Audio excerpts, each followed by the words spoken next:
to start today, I wanted to tell you a little bit, a story first.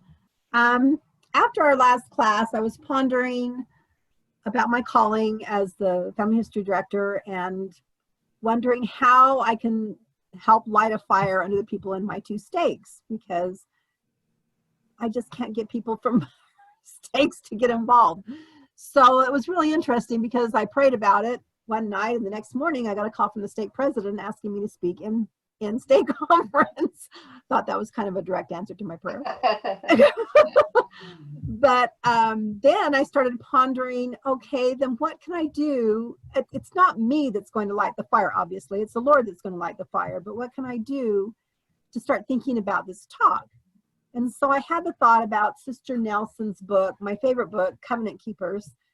And she told a story about when she challenged these very stressed women to devote extra time, to sacrifice time for family history and temple work for 3 weeks and just tell her the results. And the results were remarkable.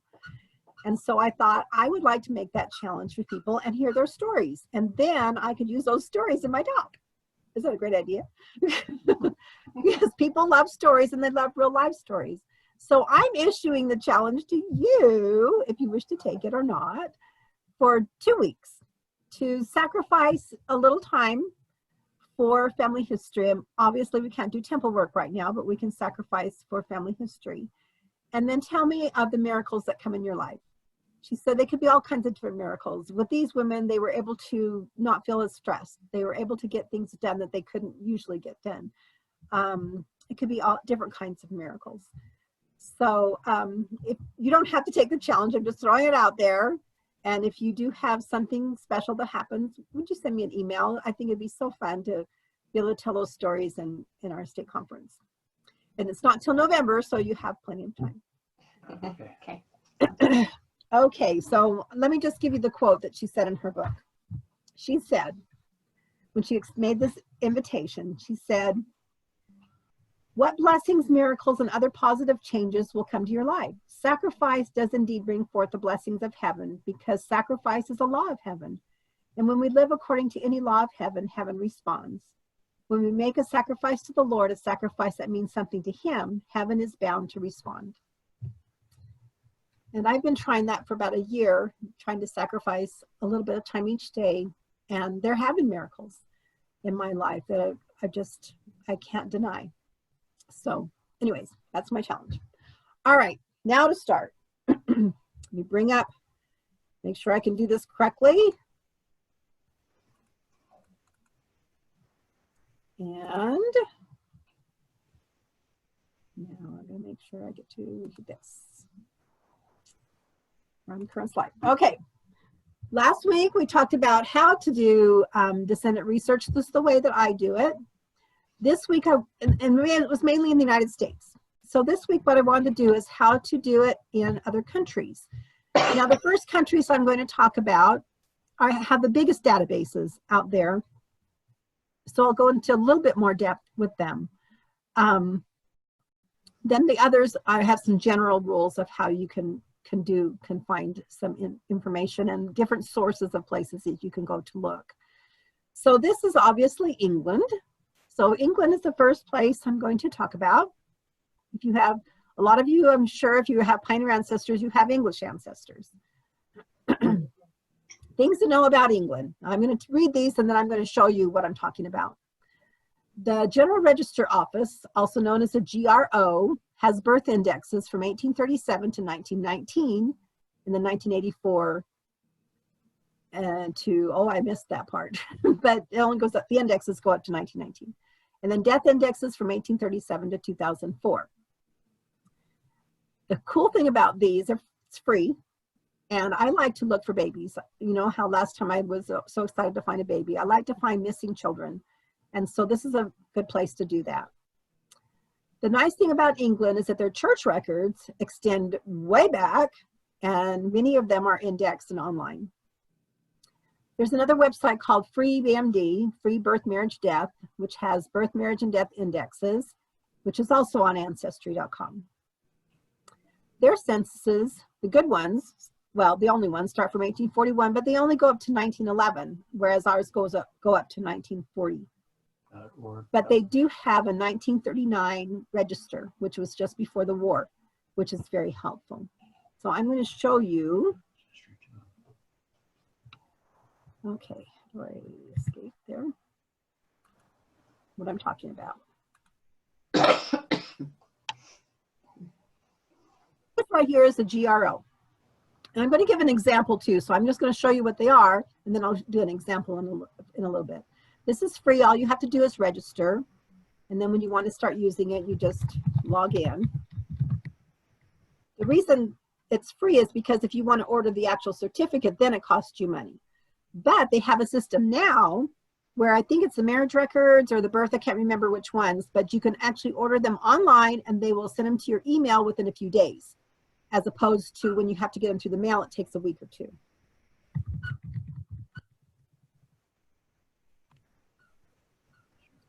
Okay, so this is the GRO. And then I would search the GRO indexes, and we'll do that in a second. This is the free BMD. I like it because you can narrow it down by counties and districts. So it's kind of helpful sometimes. There's Find My Past, which has, they're just adding records all the time. It's become quite huge. So you can see here that they have a lot of newspapers is one of their big things that they have. Oops. How do I make that go up? Okay, go up. It just go right directly into that on the computer, Find My Past. Well, I already had it logged in so that it would be easy to get I to. know, but could we do that directly? Oh, yes. Now, if you do not have a subscription to Find My Past, don't worry. That's one of the free ones that the church connects with. So there's about 6 or 7, I think, that the church has free access to. And if you don't remember how, I can tell you how, or I have the instructions actually written in the handout that I'm going to email you about how to get to those. Thank you. So it costs other people money, but if you remember the church, you can get access to it for free. Okay. Then, of course, there is Ancestry. And of course, there is Family Search. All right, so now I'd like to show you an example of what I would do. If you remember from last time, I have my little Word document. And this is the Galley family. This is George Galley and Jane Anderson. They're my 4th great grandparents. I've already done the 3rd great grandparents and double checked them actually. And so I'm on their son, William Galley and Marianne Smith, and I'm working currently on their daughter, Marianne Galley and John Hunter. So we're going to go to them.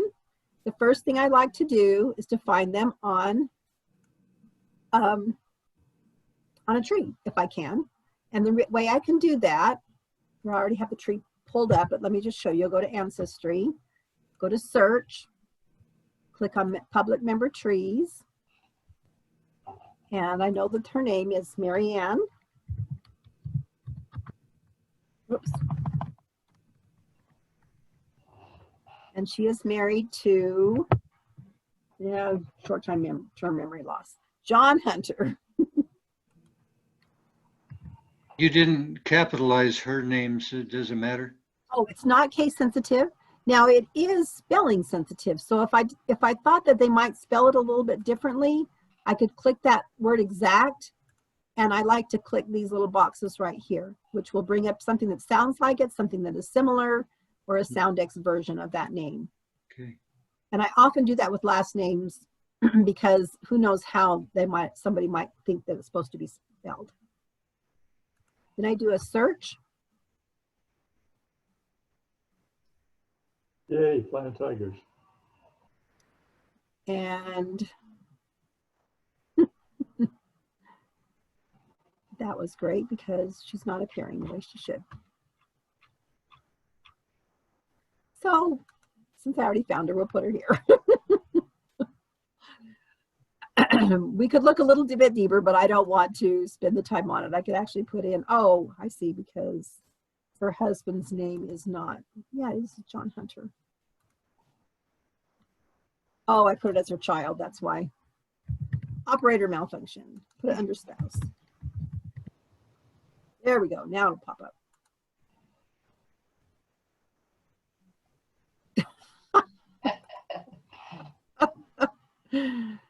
Just refresh the screen. There she is. Ta-da! That's how I find people. So I have her on a tree because I always want to see what have other people found first.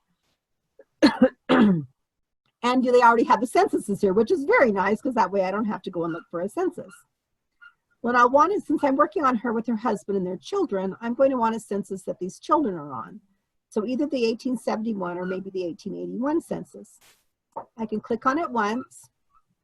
And I don't know if you remember from last time, if you do a right click on view record, I can open it in a new tab. And that way I can have both of them open. I can go back and forth. Okay, so now I had mentioned to you at the beginning about the General Register Office, the GRO. The first thing I like to do is to make sure all the children are accounted for. So I'm going to split my screen here, and I'm going to bring up this right here. Let me make sure I got the right one. This one right here. Okay, so I found Mary Ann already previously on Family Search with her husband, John Hunter, and these children right here. So the first thing I do, I like to find them on a tree first, if I can, or on a census. And then I want to make sure all of these children are accounted for before I start doing searches on each one of these children. So that's when I like to go to the GRO, this right here. So I'll click on birth. And then I'll start 2 years after their marriage. And their marriage was I can't read it here because it's not big. Let's see. 1867. So I'll do it because you can do it in 2-year increments. So I'll start with 1869.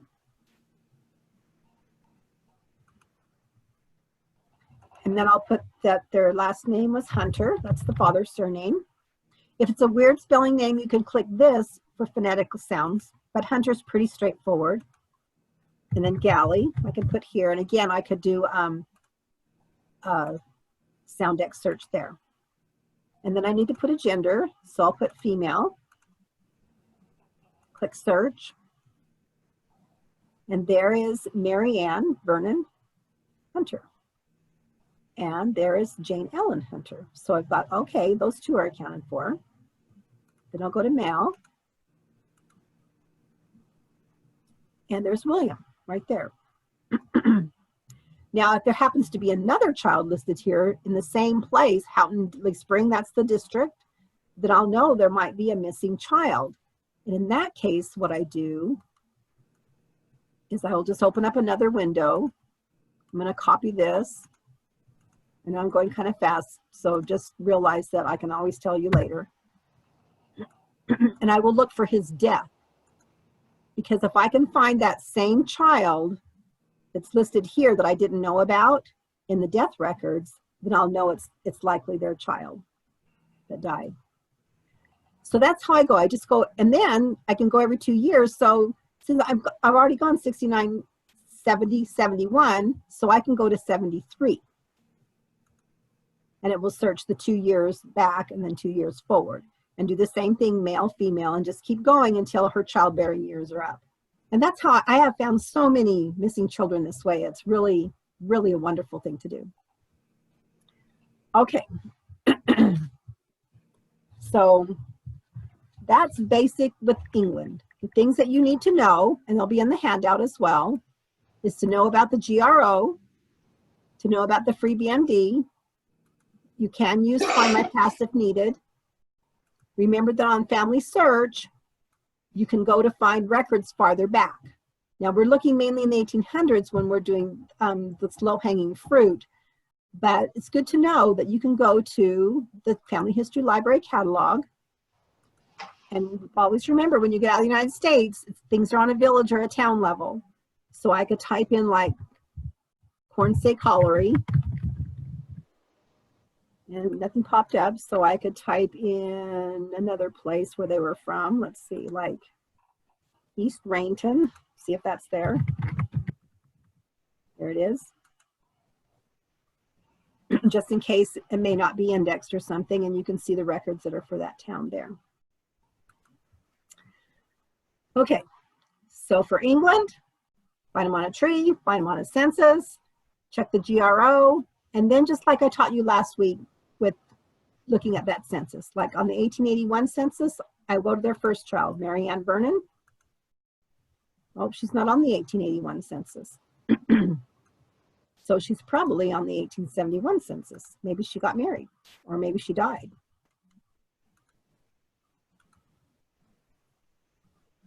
There she is right there. So you click on her, and just like last week, you can see all of these records that may fit her, that you can use to try and find her husband and her children, and so on. Okay, so that's just a quick overview of England. Now, when you think about England, you also think about Canada and you think about Australia, because a lot of people immigrated to those two countries and New Zealand. So let's go back.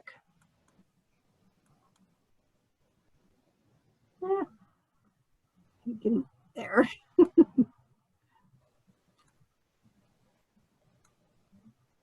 Okay, I want to go back to the PowerPoint. All right, here's Canada. So in Canada, the census is like England. It's on the ones. They have early ones, 1825, 31, and 42. They're not that great, but they're still helpful. The best ones are 51 to 1921. And those are found, I like to use Ancestry, of course, because of their suggested records. But the Library and Archives of Canada also has a website which is searchable. Become familiar with the Druin collection. I'll show you that in a minute. And if you happen to have people from Prince Edward Island, a lot of those birth, marriage, and death records are indexed on Family Search. So let's go look at that for a minute here.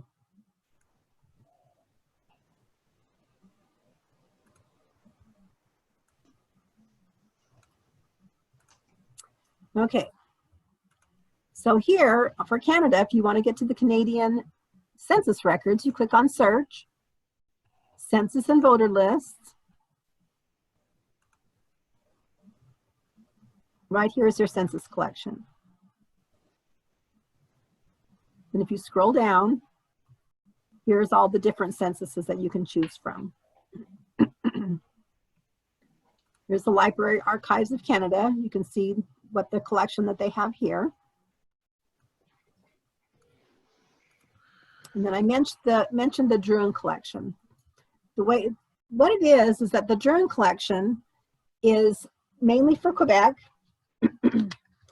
And according to the Family Search website, it says it is a French-Canadian collection with over 15 million entries.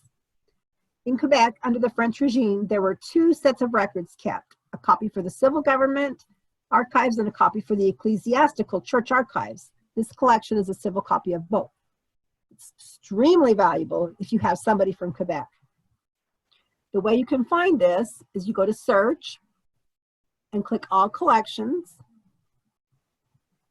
If you just scroll down a little bit, you come to this right here. There's Canada right there. And then they have right here recent additions, births, whatever, or you can just click on plain Canada. And you can see there, well, let's see, let's go back and click on, just for example, British Columbia. You can see what British Columbia has. I click on, go back to Canada. When I go back to, you actually need to go to Quebec. You can see from the other ones, it tells you what they have for those different provinces. And here in Quebec, here's the Druin collection right there. And if you have anybody from Quebec, you definitely want to check that because it's wonderful. And now the records are in French, but you can usually figure them out. And always know that the word lists are on the Family Search Wiki. So if you're not sure about French, you're not sure about Swedish, you're not sure about German, you can find a word list on the Family Search Wiki. Okay, so that's Canada. Whoops, I think I wanted to go back up here. Now also, there is Australia. A lot of immigrants went to Australia, or if they were convicted. I have seen people convicted for stealing a loaf of bread. You know, it could be something so simple. And then they send them off to Australia. They have passenger lists for Australia. You can come here and look at immigration and travel. And you can find a passenger list for the people going into Australia. But one of the things I really, really like, you click on all collections, scroll down to Australia and New Zealand, and you'll see they have a birth index, a marriage index, and a death index. It's so wonderful. When I go to the birth index and I have a couple, just like I did with the English, I like to put the father and the mother's names here. Sometimes just maybe the mother's first name.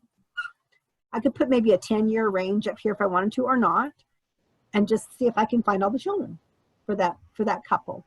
As long as they're between these years, usually a little bit later in the 1800s is better. Or if I'm looking for a marriage. The nice thing about the marriage is that if you know where the person was born and there's a marriage for that person in the same place, you can be pretty sure it's the same person, unless it's a real common name like John Smith or something. So Australia has some wonderful records with their immigration, between their immigration and their vital records. It's wonderful. And even New Zealand, they have a collection for New Zealand as well. They have a find a grave there. Is that wonderful? Find a grave's gone all the way over there. They have a death index, a birth index. So if you have, by chance, people, you never know.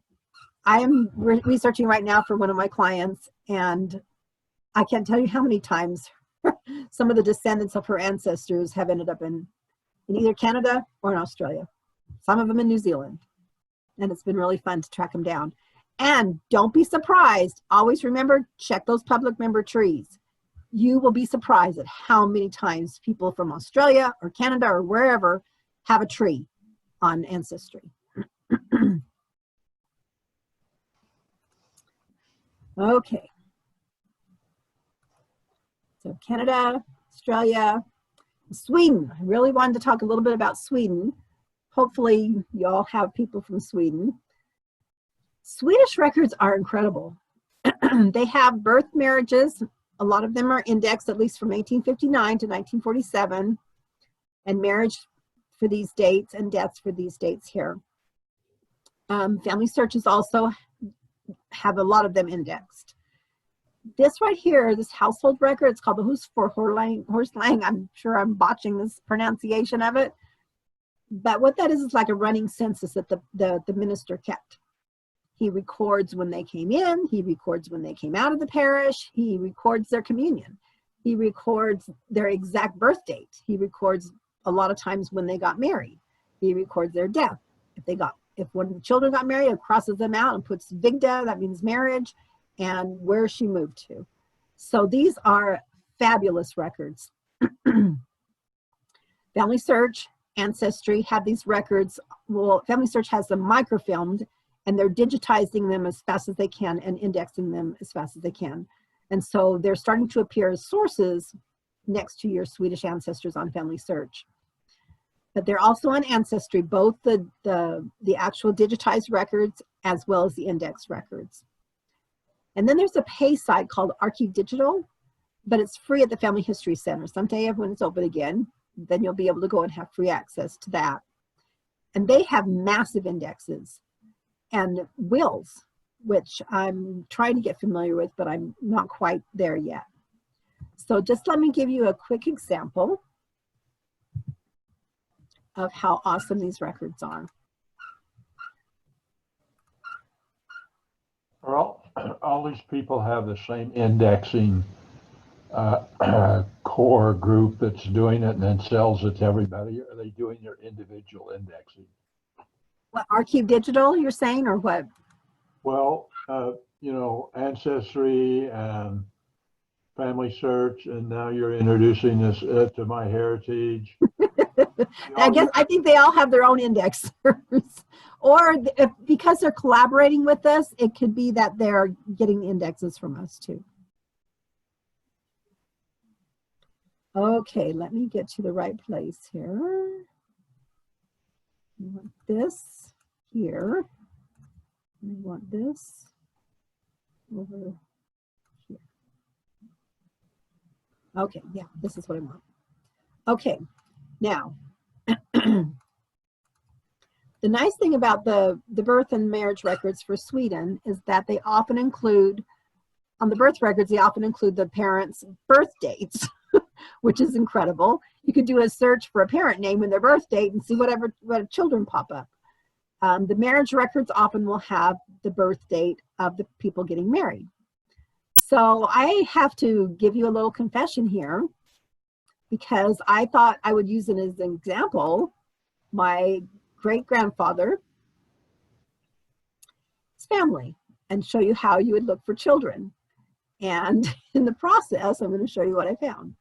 Because this family I worked on years ago, and one of our relatives, which is another fun miracle story, found me and provided me with all the information on the siblings of my great-grandfather, because I didn't even know anything about him. He came to Chicago, married my great-grandmother, was injured at work, and knew he was going to die. So he went back to Sweden so he could die there. Took his wife and my grandmother with him. And so he died like within months after they arrived back in Sweden. And then my great-grandmother and my grandmother immigrated back within that year. So I knew nothing about the side of the family. And later I found out that my grandmother got her feelings hurt and completely cut herself off from that family. And that's why I knew nothing about them. So because of this cousin of mine who found me, I was able to learn about his siblings. But I didn't go back and double check. This is why it's always important to double check. So today, as I was looking for an example, I went to search all collections, scrolled down here to Europe, clicked on Sweden. Here's the birth records, baptism, death records. I clicked on the birth records. And like I always like to do, I put in the father, I just put Jonas Olson. And I put Maria, Daniel's daughter, to see what would come up. And then I may have put 1870 with a 10-year range.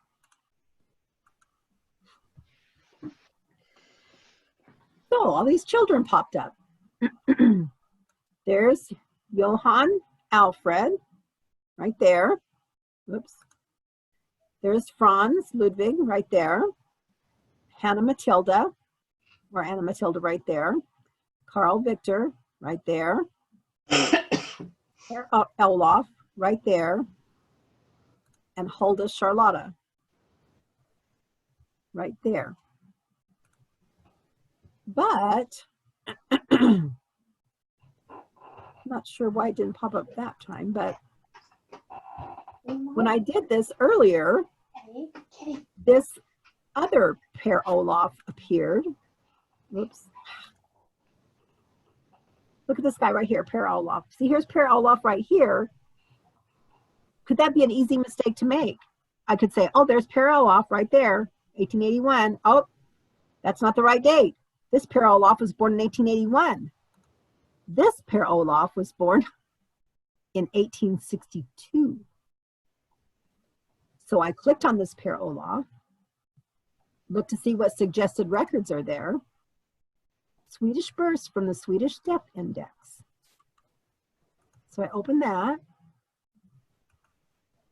and he died just, what, a year later. Nobody knew about him. I didn't know about him. Obviously, my cousin didn't know about him. None of the relatives knew about him. So now I can go and I can add that child to this family. So you can see where it's really helpful to do these searches by parent searches when you're looking for birth records for children, and to double check to make sure you haven't left anybody out. Okay, so let's go back. Along with those birth records, let's just look at this for an example. You can see how wonderful these birth records are. See, there's Johann Alfred, and different names, because in Sweden they have the patronymic system where they could be Johann Alfred Jonasson, or when they get in later years, they can take on their father's last name. But if I click on the dad, Jonas Peter, in some of the records down here, it will give you his exact birth date. Not on all of them, but some of them do. But then look at all these suggested records over here. Swedish immigrants registered in church books. Did Johannes Peter Olson come to the United States? His son did. And his departure date. So this is why I love Ancestry, because of all these suggested records. And look, now that I've got over here, it's got his death and a birth certificate for probably a child, all kinds of different things, if I didn't know about him. So I always like to find them on the birth record or a marriage record and see what suggested records come up. But they also have the marriage records, of course. But one thing I want to show you is the household record that I had mentioned to you that's like a running census. I just want to show you what one looks like. So let me take you over here to my great-grandfather. And this is what it looks like.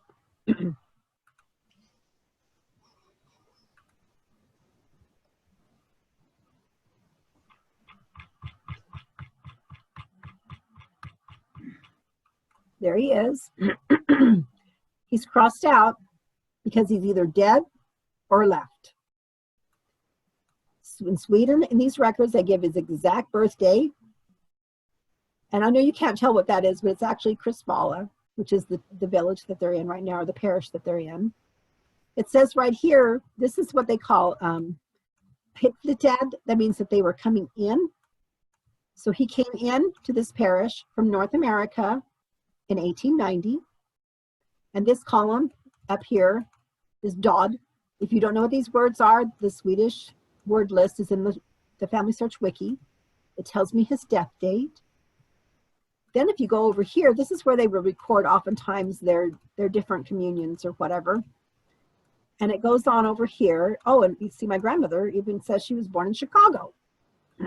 And then over here to the side, this is the Bortflyttad, means that this is when they were leaving, and it says that she left for North America in 1891.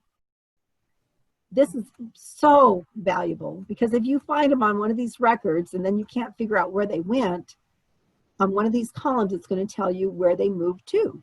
That's what the minister would do. He would make sure that you knew where they went and where they came from, which is very useful, especially if you don't know the parish that they came from. So some of these are indexed. I'm waiting for them all to be indexed. I can't wait till they're all indexed. MyHeritage has a lot of these indexed already, these household records. Family Search has a lot of them indexed already, and they're all of a sudden will appear as a source on your person on Family Search. Ancestry doesn't have as many of these indexed. So for these, you want to go to Family Search and to MyHeritage. But if they're not indexed yet and you're ambitious, you can always go to the catalog. You can look up the name of the village.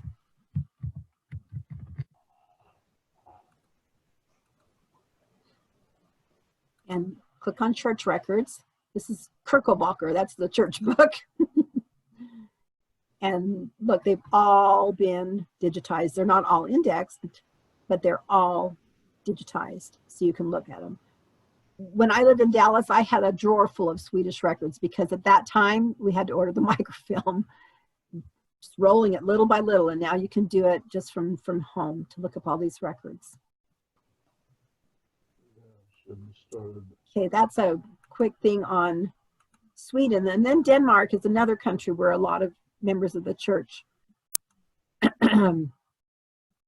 have people that come from, and to look for their siblings and their descendants, the people who stayed in Denmark and didn't come to Salt Lake. My heritage is I like to use my heritage for Danish records. I'll show you in a minute how that works. Family Search and Ancestry are indexing more and more for Denmark, so that's really helpful. And then this website right here, the Danish Demographic Database, is also a wonderful site. If you're on Chrome, you can just do a right click and translate it into English, so you can read, the indexes that they have there. But just let me show you my heritage really quick. Which one did I put it on?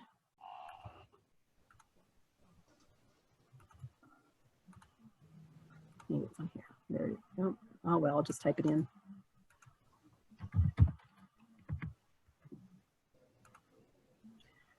So right here, oh, it's behind me. Research. You click on research. And then you want to click on the collection catalog. And then if you scroll down a little bit, it has by location. So I could click Europe. And then if I want more countries in Europe, I can refine further. So if I wanted Belgium, there are more and more records coming out on Belgium as well, in the Netherlands. If I wanted Sweden, there it is. And then I have a list of the records that are there. So for any country that you're looking into. Okay. So those are the ones with the biggest databases that I know of right now. For all the rest of the countries, and there's so many, we're from Germany. I mean, I'm from Germany, and some are from Italy. You cannot believe how many records are out there online that you can find.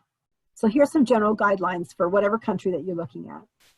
Just remember always that the records for most countries are found on the local level. In the United States, we usually go to the census, or if we're doing other research, we go to a county level. In these countries, you want to go to the local level because a lot of them are going to be church records. You want to check Family Search the records to see if there's anything indexed or digitized in the catalog, and Ancestry to learn what records are available. Consult the Family Search Wiki for information on the country in question and their record availability to see if there's online records. If by chance you have French relatives, the 2 free websites, you remember, I'll show you again how to get to these free websites. Philae and GeniaNet websites are predominantly French, so they're extremely helpful. In European countries, this is just the same type of thing that I'm going to give you an example in just a minute. If you have Eastern Bloc countries like Russia, I don't think Poland's considered Eastern Bloc, but any of those different European countries, if the records are not microfilmed, just let me know, because that's one of my jobs at work, is that I communicate with researchers all over the world. I have a researcher in Russia, and he's a member of the church.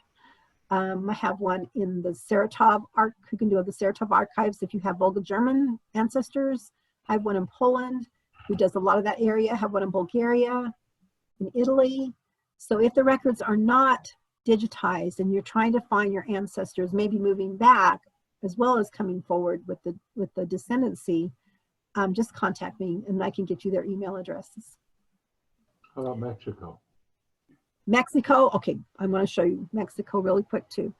So with Mexico, let me just show you on Family Search, on Ancestry.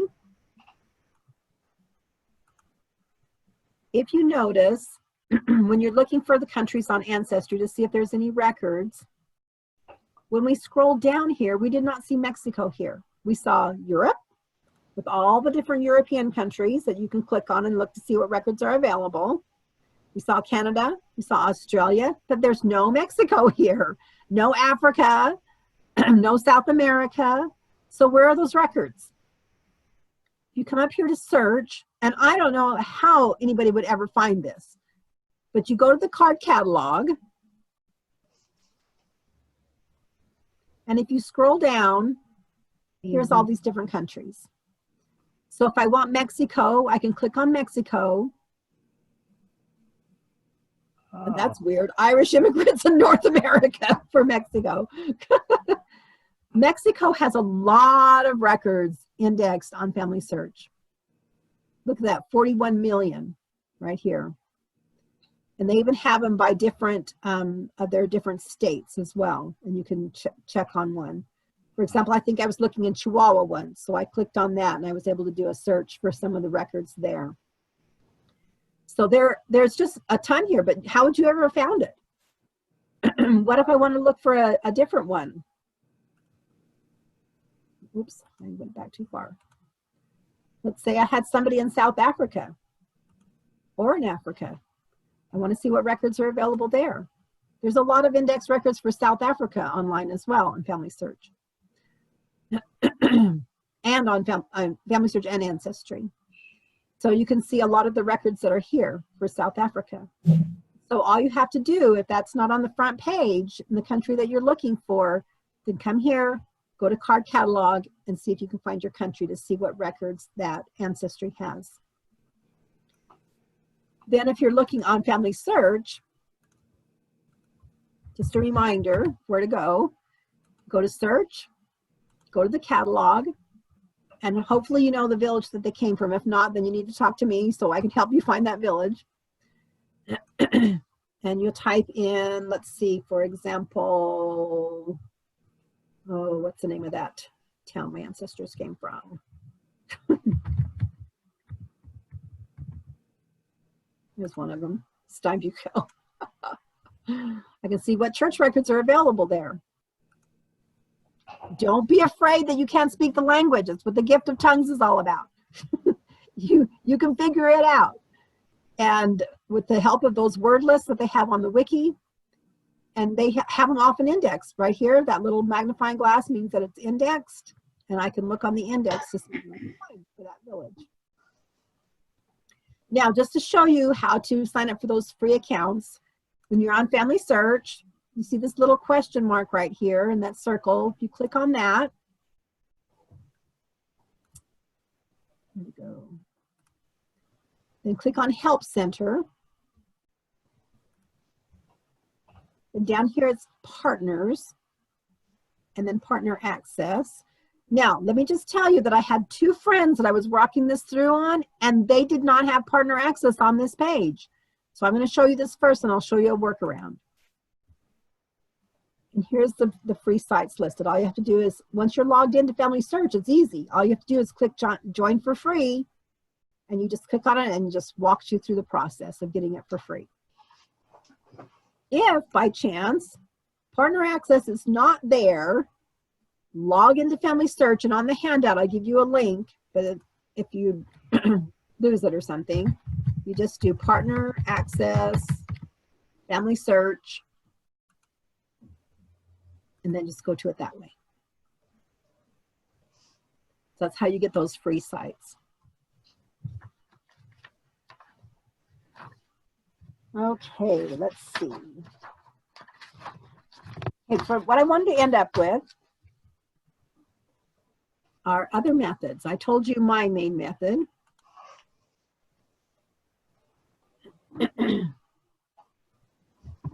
Always, no matter whether you're using my method or any method, you always pray to make sure you know where to start, where to go, who you want to work on. There are other ways of looking for descendants. Pozilla.org is one way.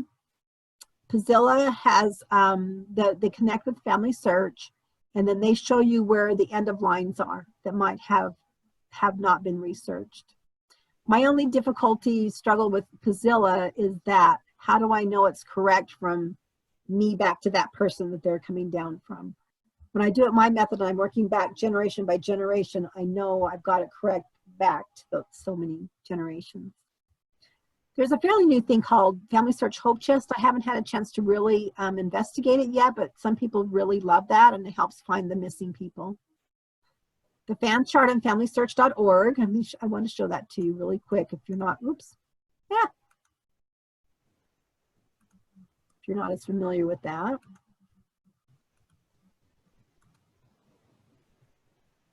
When you're in your tree, right here where it says landscape, you click on the fam chart. And we may have gone over this in the first class. And it will actually tell you if there are, where ordinances might be needed.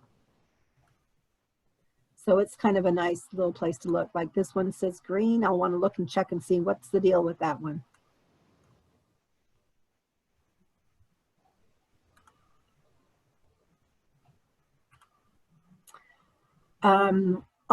Also, you can do a descendant view. Let me show you these two, the descendant view and family search, and to do your own descendant view. Let me just show you those real quick.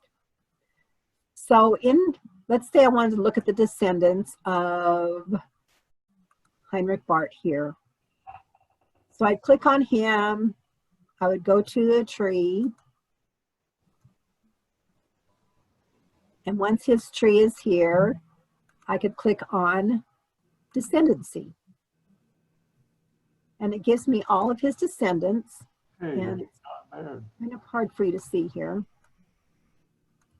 But as you scroll down, if there's a green temple, you can see, oh, I need to go check on that.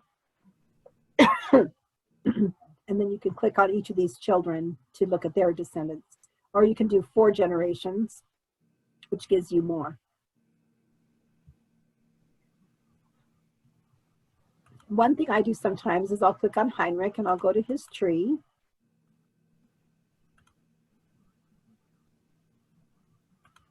Oh, go back to landscape. And I can look at it this way even. I can just kind of go down and see, oh, there's a green temple. Why is Lydia not done? And then I can go check on that. So there's different ways of doing descendant research. Last week I just mainly showed you my way. And so that is everything. Thank you. Now, do you have questions? I've kind of gone over a lot of different countries really fast, and I probably talked too fast. So do you have questions about looking for those empty chairs in other countries, or even questions from our class last time?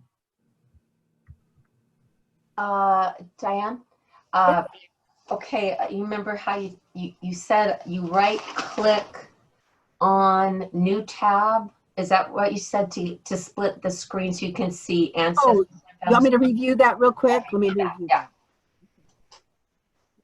that. Okay, so I've got, let's say this is, whoops, this always gets in my way here. I don't know how to move this. There we go. Okay, so this is, let's say this is a screen. I want to make 2 screens so I could have them side by side.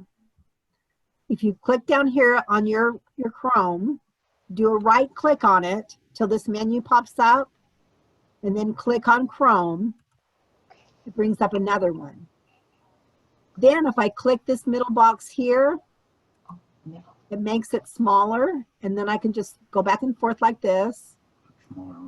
I can scoot it in like this.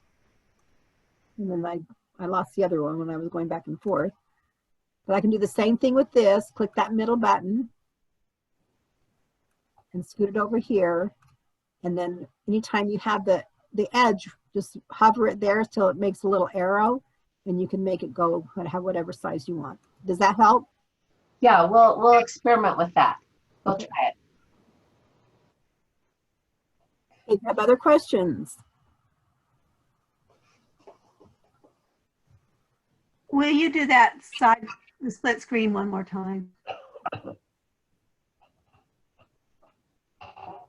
Okay,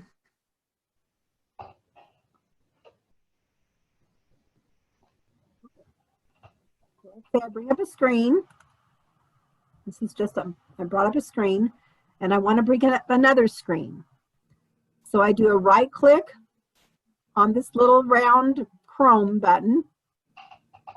Then I click on Chrome, And I can tell it's another screen because it's completely blank. Then if I click this middle button right here, even though it says restore down, what it will do is it will actually make it a little bit where you can actually move it around. You can move it around like this too, and sometimes it will make it smaller. But if you click that middle box, for sure it will make it smaller so that you can get to the edge. It's hard to get to the edge when it's a full screen, but if you click this middle button, it makes it a little bit smaller so you can get to this edge right here so that you can move it back and forth. And then I lost the other one. All I have to do is bring it back up again and do the same thing. Just click that middle button so that I can get to the edge and then move it in and out however I want to.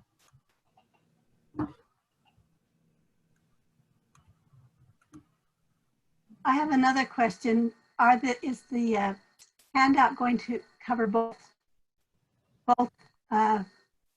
Sunday meetings that we had with you? You didn't get the one from last week? I didn't. Oh, okay. I'll attach it again.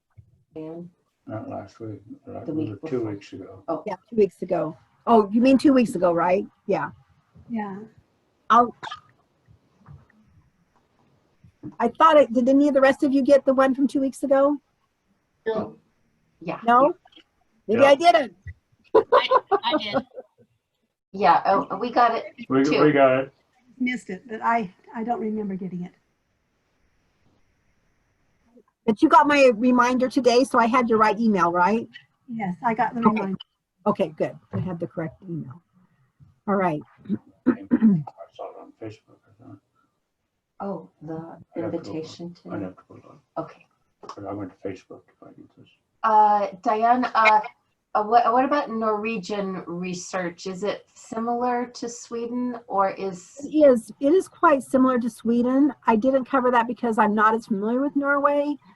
But one thing to do, it's like, do you know the village they came from? Can you give me one off the top of your head? okay, oh my gosh, that's so hard because I know, let's see, the Opdals. Ingeborg. Yeah, I'm trying to think. Oh, I'm just having a little, like Ingeborg Opdal is one of my ancestors. Vistal, Vistal, Romsdalen, Norway. Okay, Vistal is, I think that's how you spell it, is her village. Vistal. Roms, yeah. oh. Let's look up Norway here. Places within Norway. Let's just find something. Let's just find a province. And then, did you know about this? If you can click on Norway, if you click on places within Norway, it gives you their provinces or counties or whatever. If you click on a county, Yeah, and you I can thought see it the was places. Romsdal. Click on places, and then you Yeah. can find all the places. This is helpful if you don't know the spelling of a place and you're trying to figure it out, maybe from a ship passenger list or something, and you can't tell exactly what it is. You can actually, if you know what county it's from, you can look through this list and find a town that looks similar. So Okay. let's just randomly pick a village here. Oh, that didn't work. Let's pick another one. There. Here's the church records.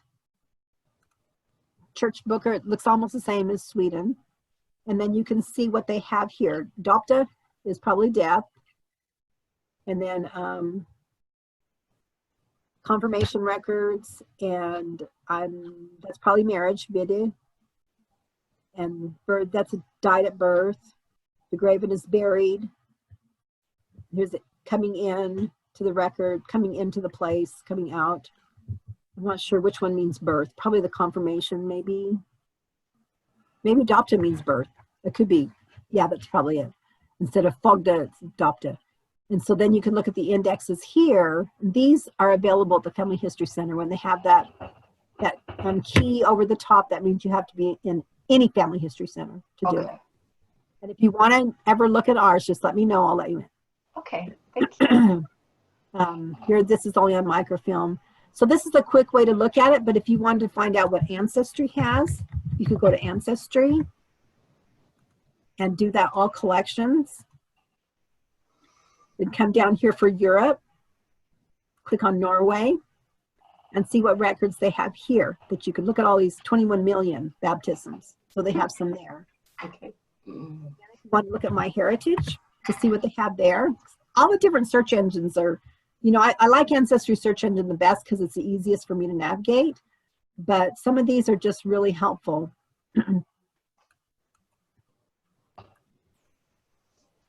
You guys can't see it because I'm right here. I don't know how to make me smaller. Oh, there it is, research. There it is. Again, collections.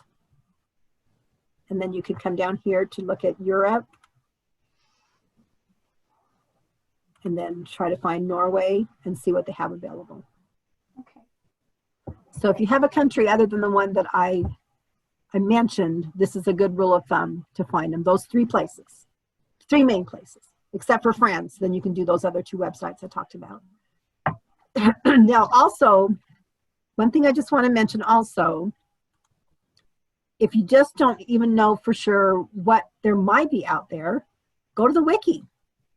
Because, like, for example, if I went to the wiki and I just typed in Norway, for example, the first thing you're going to see here is Norway online records. That's really helpful. And you can see what's available, as well as all these different how-to guides, a map, and for any country that you're looking at, they have this whole page full of information.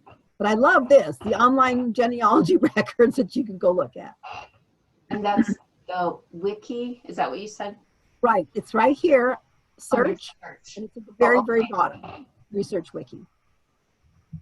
Any other questions? I have a question. Does, like in our ward building, we have that little room where people do their Yeah, genealogy. I remember that room. Family History Center. Oh, you know, I would go in there and just see, oh, let's see, let me think what it's called. In ours, on our screen, they have a little tree thing where it gives you Family Search access. Mary Jo might know. You might ask her because it may be designated a Family History Center. If it is, then you might be able to click on there's a little tree that's an access port that will take you to all of those records. So that's how those smaller family history centers have a special. I'm not sure. It depends if it's designated as a Family History Center or not. It is, I don't know. Mary Jo should know. I think so. and it is not. Oh, it's not okay. Yeah, Okay, I Sheila talked to knows. Stake. We have one in the north Stake Center area, but not in our Edgemont. Is the North Stake Center still open up? None of them are open, I don't think, right now, are they? We're not open, but if anybody's desperate, just let me know. I have a key to mine. Special arrangement.